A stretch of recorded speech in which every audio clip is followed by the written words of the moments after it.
नमस्कार आप सभी को हमारे YouTube channel Atul Pandey classes पर जनरल साइंस को ज्वाइन करने के लिए आपको बहुत बहुत शुभकामनाएं। हमारे चैनल को सब्सक्राइब करिए, हमारे चैनल को आगे तक शेयर करिए, अपने दोस्तों से बताइए।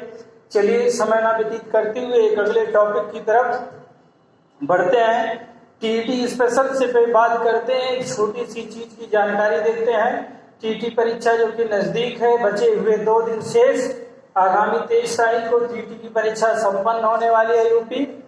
तो उससे रिलेटेड प्राइमरी स्तर से जुड़ी 2 मैथ की क्लास के 2 पॉइंट हम आज डिस्कस करते हैं अपनी क्लास में। कंटिन्यू करते हैं, देखिएगा, समझ में आएगा तो कमेंट करिएगा। वीडियो को लास्ट तक हमारे देखिए, लास्ट तक कुछ ना कुछ चीजें आपको जानकारी की प्रोवाइड कराई जाती हैं। इस नाते वीडियो को अंत तक देखने का प्रयास करिए। चलिए 2 संख्याओं के बारे में जानकारी करते हैं। एक संख्या, एक जानते हैं उत्तरवर्ती संख्या, उत्तरवर्ती संख्या, और एक होता है पूर्ववर्ती, उत्तरवर्ती और पूर्ववर्ती के बारे में। उत्तरवर्ती की बात करें तो उत्तरवर्ती जिसको बोला जाता है इंग्लिश में सक्सेसर, क्या बोला जाता है? सक्सेसर। और पूर्ववर्ती को बोला जाता है प्रीडिसेसर, प्रीडिसेसर इंग्लिश में बोलते हैं। ठीक, उत्तरवर्ती मतलब होता है एक संख्या आगे, मतलब 1+। ठीक है, उत्तरवर्ती ज्ञात करने के लिए +1 करना है। ठीक, अब पूर्ववर्ती पता करने के लिए -1 करना है। पूर्ववर्ती के लिए -1 करना है। मतलब कोई संख्या दी जाए और उस संख्या का उत्तरवर्ती या पूर्ववर्ती पूछा जाए तो उत्तरवर्ती में एक संख्या आगे बढ़ दीजिए और पूर्ववर्ती में एक संख्या पीछे आ जाइए। देखिए टेबल के माध्यम से आपको बताते हैं कि उत्तरवर्ती क्या है और पूर्ववर्ती क्या है। ठीक, संख्या, उत्तरवर्ती और पूर्ववर्ती।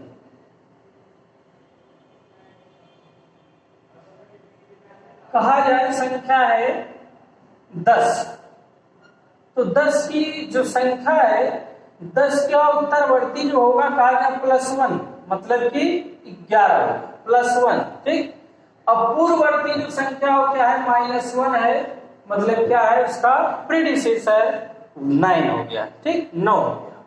उत्तरवर्ती सक्सेसर, पूर्ववर्ती प्रीडिसेसर। ठीक, इसको एक तरीके से अनुवर्ती और पूर्ववर्ती भी कहते हैं। उत्तरवर्ती को बोलते हैं अनुवर्ती। ठीक है दोस्तों, उत्तरवर्ती को बोलते हैं क्या? अनुवर्ती। ठीक, समझिए बात। तो यहाँ 10 था, ऐसे बात कही जाएगी 100, तो 100 का उत्तरवर्ती जो होगा वो 101 हो जाएगा। 100 का उत्तरवर्ती 101 और 100 की जो पूर्ववर्ती हो जाएगी, 100 की पूर्ववर्ती हो जाएगी 100, एक कम हो जाएगी। 100 का पूर्ववर्ती हो जाएगा 99। 100 का पूर्ववर्ती क्या हो गया? 99। एक संख्या की बात करें, शून्य, शून्य का उत्तरवर्ती या पूर्ववर्ती क्या होगा? शून्य संख्या का उत्तरवर्ती या पूर्ववर्ती क्या होगा? तो शून्य का उत्तरवर्ती भी शून्य होगा और शून्य का पूर्ववर्ती भी क्या होगा? शून्य ही होगा। शून्य का उत्तरवर्ती और पूर्ववर्ती क्या होगी? शून्य ही होगी। मतलब ये कहिए कि शून्य का ना उत्तरवर्ती है ना पूर्ववर्ती। ठीक, तो आगे बात समझ में, चाहे बड़ी से बड़ी संख्या हो या छोटी से छोटी संख्या हो, उनका उत्तरवर्ती ज्ञात करने के लिए +1 एक आगे बढ़ जाइए और पूर्ववर्ती ज्ञात करने के लिए पीछे चलिए।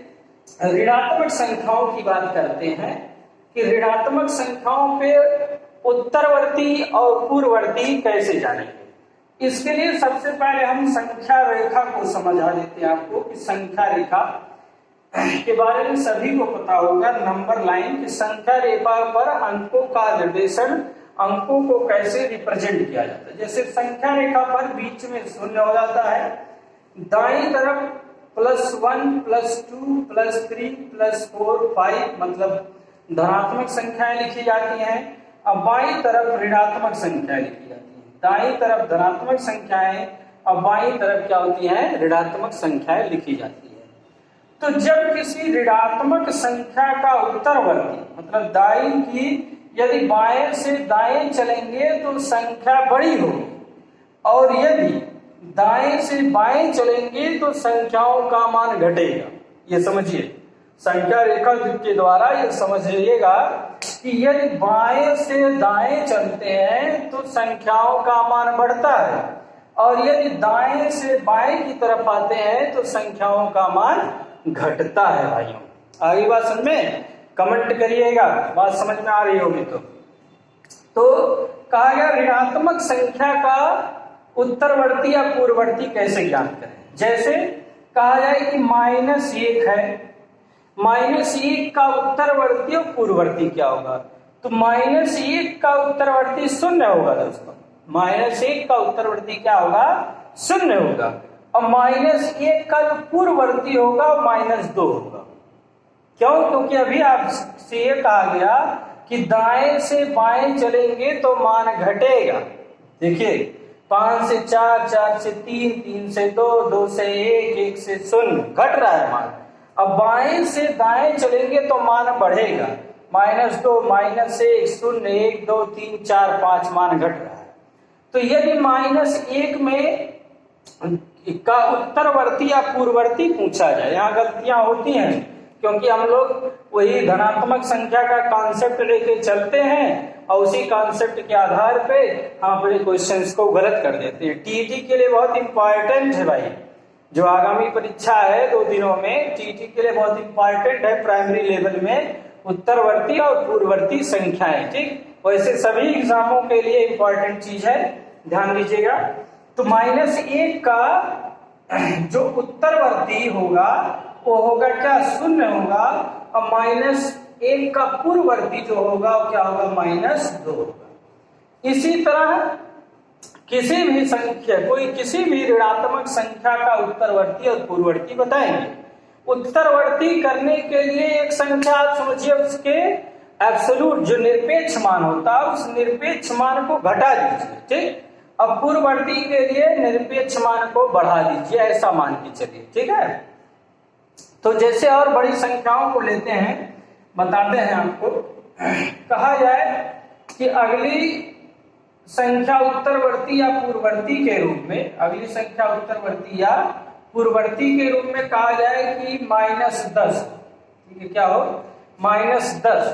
तो -10 का उत्तरवर्ती -9, -10 का उत्तरवर्ती क्या हो गया, -9 होगा और -10 का जो पूर्ववर्ती होगा, -10 का जो पूर्ववर्ती होगा वो -11 होगा। ठीक है, फिर ऐसे बात कही जाए कि 99 है, -99, तो -99 का उत्तरवर्ती -98 होगा, कम हो जाएगी। ऋणात्मक संख्या के साथ वैल्यू को कम कर दीजिए और -99 का जो पूर्ववर्ती करिए, -99 का पूर्ववर्ती क्या कर दीजिए, हो जाएगा -100। ठीक है, आगे बात समझ में। तो ये उत्तरवर्ती और पूर्ववर्ती के बारे में कॉन्सेप्ट था, ध्यान रखिएगा। उत्तरवर्ती सक्सेसर +1 बढ़ा देना है, एक संख्या आगे बढ़ चलना है जिसको अनुवर्ती बोलते हैं। पूर्ववर्ती मतलब प्रीडिसेसर -1 एक पीछे चलना है। तो यहाँ कुछ संख्याओं को उत्तरवर्ती और पूर्ववर्ती में उदाहरण के द्वारा छोटी संख्याओं को बताया गया, इससे बड़ी संख्याओं का भी करेंगे। ध्यान स्पेशली आपको ऋणात्मक संख्याओं के उत्तरवर्ती, पूर्ववर्ती, अनुवर्ती के लिए देना है। ठीक, क्योंकि ऋणात्मक संख्याओं में मान हम लोग जनरली उत्तरवर्ती के लिए बढ़ा देते हैं, जबकि बढ़ाना नहीं, घटा देना है। ठीक है, -1 का 0 देखिए, -10 का -9, -99 का -98 या फिर -99 का -100 होता है। क्लियर, तो ये एक छोटी टॉपिक थी। अगले दूसरे टॉपिक पे चलते हैं और पढ़ते हैं स्थानीय मान और अंकित मान की बात करते हैं। स्थानीय मान और अंकित मान की बात करते हैं कि स्थानीय मान क्या होता है और अंकित मान क्या होता है। तो स्थानीय मान जिसको बोलते हैं प्लेस वैल्यू, स्थानीय मान क्या बोला जाता है, प्लेस वैल्यू, या इसको बोलते हैं आकस्मिक मान भी बोलते हैं। जानते रहिएगा, कभी कभी हमारे एग्जामों में नाम जो है चेंज करके पूछ लिया जाता है, नाम को बदल दिया जाता है, स्थानीय मान या आकस्मिक मान। ठीक, फिर अगला है अंकित मान। अंकित मान या फिर इसे बोला जाता है जातीय मान, या फिर इसको जानते हैं वास्तविक मान। तीन नामों से जानते हैं, वास्तविक मान। ठीक है, वास्तविक मान। स्थानीय मान को अंग्रेजी में कहेंगे प्लेस वैल्यू। क्या बोलते हैं इसको इंग्लिश में, प्लेस वैल्यू। और अंकित मान को बोलते हैं फेस वैल्यू। अंकित मान को क्या बोलते हैं, फेस वैल्यू। ठीक है, प्लेस वैल्यू और फेस वैल्यू। स्थानीय मान देखिए एक उदाहरण के द्वारा बताते हैं आपको। जैसे कहा जाए 21,430 है, 21,430 है। इनमें स्थानीय मान में किसी भी अंक का बताना हो, तो किसी भी अंक का जो स्थानीय मान होगा उस जो जिस स्थान पे है उसके स्थानीय मान से उस अंक में गुणा कर दीजिए। स्थानीय मान मतलब जो इकाई, दहाई, सैकड़ा, हजार, 10,000, लाख, 10 लाख, करोड़, इससे मतलब है उसके स्थानीय मान से। ठीक है, तो जैसे इकाई, दहाई, सैकड़ा, हजार किधर से गिनते हैं ये भी ध्यान देना है। दाएं से बाएं की तरफ हर काम करना है, इधर से इधर की तरफ। ठीक, इकाई, दहाई, सैकड़ा, हजार, 10,000। तो यदि शून्य का स्थानीय मान इस संख्या में बताना है तो शून्य गुणे इकाई मतलब एक, तो हो गया शून्य। एक शून्य का किसी भी संख्या में गुणा करते हैं तो शून्य होता है। फिर 3 की बात कर लें तो 3 गुणे क्या हो गया 10, और 3 नियम क्या हो गया 30। ठीक, 3 नियम क्या हो गया 30 हो गया। दहाई के स्थान मतलब इस 3 का स्थानीय मान या आकस्मिक मान क्या है 30 है। ठीक, जिस स्थान पे इकाई, दहाई, सैकड़ा, हजार, 10,000, लाख, करोड़, ठीक उसी से उस संख्या में गुणा कराइए। फिर बात है 4 का, तो 4 जो है सैकड़े के स्थान पे है, 4 गुणे 100 कितना हो गया 400। 4 गुणे 100 क्या हो गया 400।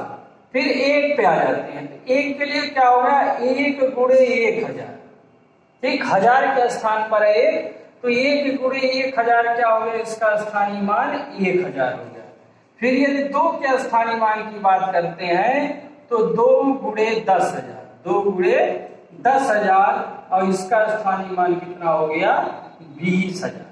तो इस तरह से किसी भी संख्या का क्या निकालते हैं, स्थानीय मान निकालते हैं।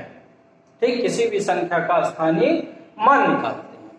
यदि ये तो स्थानीय मान की बात हो गई, इसके आकस्मिक मान की बात हो गई, प्लेस वैल्यू की बात हो गई। लेकिन यदि इन्हीं संख्याओं में अंकित मान की बात की जाए, इसी संख्या के अंकित मान की बात की जाए, या जातीय मान फिर या वास्तविक मान की बात की जाए इस संख्या में, तो जैसे शून्य का जो अंकित मान होगा उस शून्य मतलब वह संख्या अंकित मान में वह संख्या किस स्थान पर प्लेस है उससे नो मैटर, उसका कोई मतलब नहीं है। वो संख्या जो है वही उसका क्या है अंकित मान है। मतलब उसी जो संख्या का पूछा जाए वही उसका क्या है अंकित मान है। तो शून्य का अंकित मान शून्य है। 3 का अंकित मान मतलब ये दहाई के जो स्थान, दहाई के स्थान पे जो अंक है उसका अंकित मान वही अंक है जो है। ठीक, सैकड़े के स्थान पे जो अंक है उसका अंकित मान वही संख्या, 1000 के स्थान पे जो है उसका अंकित मान वही संख्या, 10,000 के स्थान पे जो है वो उसका अंकित मान वही संख्या कहलाती है। क्लियर आई बात समझ में? ते होते हैं स्थानीय मान या फिर अंकित मान। स्थानीय मान या फिर अंकित मान होते हैं। स्थानीय मान के लिए उस संख्या को देख लेंगे कि संख्या किस स्थान पर है, उसकी प्लेस वैल्यू से गुणा कर देंगे उस अंक में, उसका स्थानीय मान निकल जाएगा। अंकित मान जिस प्लेस का जिस स्थान का पूछा जाए, चाहे जिसका पूछा जाए वही अंक उसका क्या हो जाएगा अंकित मान हो जाएगा। अब देखिए एक चीज सबसे इंपॉर्टेंट चीज जो है इकाई के स्थान पे, ठीक है, इकाई के स्थान पे, इकाई के स्थान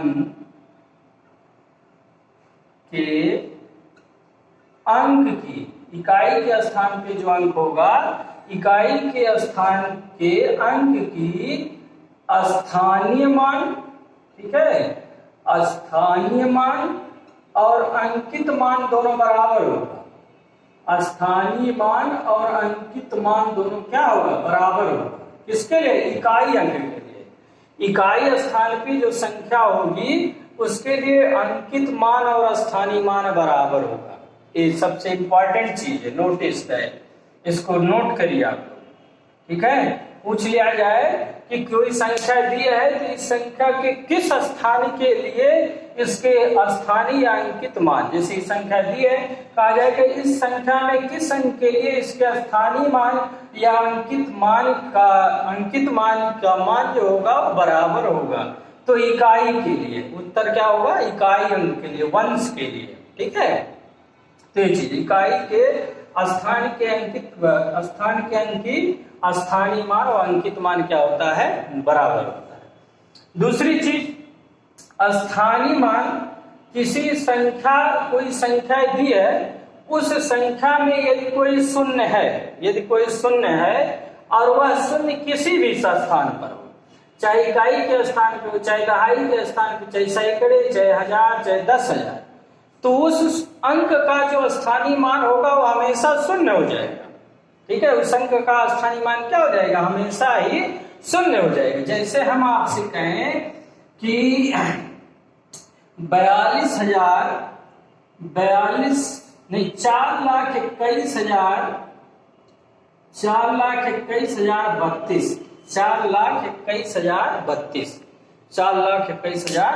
ये संख्या दी गई है, 4,21,032। तो इस संख्या में शून्य का स्थानीय मान क्या होगा। अब ऐसे कहेंगे कि इकाई, दहाई, सैकड़ा है, नहीं, सैकड़ा नहीं है इसका स्थानीय मान, इसका स्थानीय मान शून्य हो जाएगा। सैकड़े के स्थान पर है, लेकिन जब शून्य का सैकड़े से मल्टीप्लाई होगा, गुणा होगा, तो उसका मान क्या हो जाएगा, शून्य हो जाएगा, ठीक। जैसे यदि कहा जाए तो शून्य सैकड़े पे है तो 0 × 100 सैकड़ा मतलब क्या हो गया, शून्य हो गया। तो ये चीज है, स्थानीय मान, कोई संख्या दी गई है, उस संख्या में किसी भी स्थान पे यदि शून्य है तो उसका स्थानीय मान और अंकित मान दोनों शून्य होगा, ये भी जान लीजिए। स्थानीय मान तो शून्य होगा ही और अंकित मान भी क्या होगा, शून्य होगा। तो 2 पॉइंट, 2 बातें आपको बताई मैंने, ठीक है। इन दोनों बातों को ध्यान दीजिएगा आप सभी। एक तो इकाई के स्थान के अंक की स्थानीय मान अंकित मान के इक्वल होता है, बाबू ध्यान दीजिए, ठीक। और दूसरी चीज ये बताई जा रही है कि यदि किसी संख्या में शून्य किसी भी स्थान पे है तो उसका स्थानीय मान और अंकित मान दोनों क्या होगा, शून्य होगा। तो स्थानीय मान का इतना सा कॉन्सेप्ट था, हमें उम्मीद है कि आप लोगों को समझ में आया होगा, ठीक। यदि नहीं समझ में आएगा तो हमारे कमेंट बॉक्स में आप कमेंट करिएगा, फिर से क्लास हम देंगे आपको इसके लिए, ठीक है। चलिए आगे एक छोटे से टॉपिक को जल्दी से कंप्लीट करते हैं, अंतरराष्ट्रीय विधि में, ठीक है। एक तो इंडियन पद्धति में हम लोग करते हैं, इंडियन पद्धति में किसी संख्या को पढ़ते हैं, लेकिन अंतरराष्ट्रीय पद्धति में किसी संख्या को पढ़ना है, बड़ी से बड़ी संख्या को अंतरराष्ट्रीय विधि में, अंतरराष्ट्रीय विधि में लिखना है। यदि जैसे कहा गया 4 1 2 3 4 5 6 7 ये दिया गया है, तो कैसे संख्या पढ़ते हैं, इसको पढ़ते हैं इकाई, ठीक है, इसको क्या पढ़ते हैं, दहाई, इसको पढ़ते हैं क्या, सैकड़ा, इसको क्या पढ़ते हैं, हजार, ठीक, इसको क्या पढ़ते हैं, 10,000, ठीक, क्या पढ़े, 10,000। अब 10,000 के बाद लाख नहीं पढ़ते हैं अंतरराष्ट्रीय पद्धति में, ध्यान दीजिएगा। 10,000 के बाद क्या हो जाएगा अंतरराष्ट्रीय पद्धति में, 100,000 हो जाएगा। ठीक, 10,000 के बाद क्या हो जाएगा 100,000, ठीक है, 10,000 के बाद 100,000 हो जाएगा, और 100,000 के बाद क्या हो जाएगा, ठीक, 100,000 के बाद क्या हो जाएगा, इकाई, दहाई, सैकड़ा, हजार, 10,000, इकाई, दहाई, सैकड़ा, हजार, 10,000, और क्या हो गया 100,000, और ये जो 100,000 हो गया 10,000 के बाद ये हो जाता है मिलियन, क्या हो जाता है 100,000 जो हो गया इसको बोला गया क्या, मिलियन, ठीक, मिलियन के बाद क्या हो जाएगा 10 मिलियन पढ़ा जाएगा, मिलियन के बाद क्या पढ़ा जाएगा 10 मिलियन पढ़ा जाएगा, ठीक है, 10 मिलियन, ठीक, फिर मिलियन के बाद क्या आएगा, 10 मिलियन के बाद 100 मिलियन, और 100 मिलियन जो हो जाएगा वो किस में पढ़ा जाएगा, बिलियन में पढ़ा जाएगा, क्या पढ़ा जाएगा, बिलियन में पढ़ा जाएगा, क्या पढ़ा जाएगा, बिलियन में, ठीक, फिर यदि ऐसी यदि कोई आगे संख्या है तो इसको क्या पढ़ा जाएगा, बिलियन के बाद 10 बिलियन पढ़ा जाएगा, क्या पढ़ा जाएगा 10 बिलियन पढ़ा जाएगा, ठीक, मतलब कि यदि इसी संख्या को लिखना है हमें अंतरराष्ट्रीय विधि में तो इस संख्या को क्या लिखेंगे, देखिए इसमें 3 का जोड़ा लगा लें, 3, ठीक है, 3 का जोड़ा लगा लेंगे, ठीक है, तो ये पढ़ा जाएगा कैसे, इकाई, दहाई, सैकड़ा, हजार, 10,000, ठीक, 10,000 के बाद क्या हो जाएगा बिलियन हो जाएगा, 1, 10, 100, 1000, 10,000, 10,000 के बाद 100,000, 100,000 कहाँ, ये गलत हो रहा है, 100,000 के बाद 100,000, थोड़ा सा इंग्लिश और हिंदी कॉन्सेप्ट है ना, 100,000 मतलब कि 100,000 हो जाएगा बाबू, और 100,000 के बाद तब ये क्या होगा मिलियन होगा, ठीक है, और मिलियन के बाद फिर क्या होगा 10 मिलियन होगा, 10 मिलियन, और 10 मिलियन के बाद क्या हो जाएगा फिर 100 मिलियन, ठीक है, क्या हो जाएगा 100 मिलियन मतलब 100 मिलियन, और 100 मिलियन के बाद फिर ये क्या पढ़ा जाएगा बिलियन, क्या पढ़ा जाएगा बिलियन पढ़ा जाएगा, ठीक है, ये तो ये जो संख्या है इस संख्या को लिखते हैं हम लोग तो लिखेंगे 6,641 मिलियन, कितना लिखेंगे 641 मिलियन, 641 मिलियन, 641 मिलियन, 641 मिलियन 234,000